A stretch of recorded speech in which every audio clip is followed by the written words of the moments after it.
Қараңыздар, мына кафеде біздің құқығымыз бұзылып жатыр. Бізді қабылдамайды, отырмайсыздар. Сіздерге рұқсат жоқ дейді. Мынандай кафе бізге болмайды. Его отказали. Қазақша меню сұрағаны үшін националист, фашист деп айтты.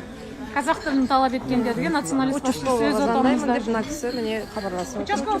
Для таких, как вы, у нас нет места, деп айтты еще. Какие? Видеосы бар. Все граждане, равноправные граждане.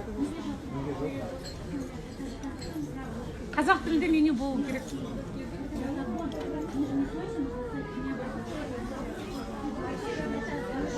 Нет, они нарушили несколько статей общей Конституции. Отказываются обслуживать клиентов, оскорбляет нас.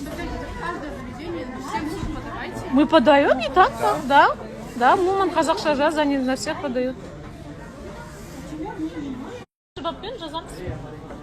Кейін социальный медиада на ресторанға қарсы компания бастаймыз. Кешірім сұрасын. Қазақтарды фашист, нацист деп айтқан үшін. Бұл жерде мұрақат штраф салады. Штраф салсын, штрафтан бөлек кешірім сұрасын. Штраф салады. Сіздерде кешірім сұрайды. Айтпақшынан тұрмадыңыз ғой. Болды ма? Айтыңызшы фамилия кім? Қазақстанда жүріп, өзіміздің тілімізді талап еткен үшін. Фамилия. Участковый? Амангелді Арман Рахатұлы. Что инспектор? Жетістеппен жас керек бесеміз. Давай. Видео, диктофон, бүкіл доказательства бар. Мен шыққа дейін барамын. Это 174 статья УК РК. Штраф төлейді, culture жасаймыз, бүкіл медиа будут. Мен қазақ болғаным Напиши про это сегодня. талап еткен үшін фашист болады екен, да?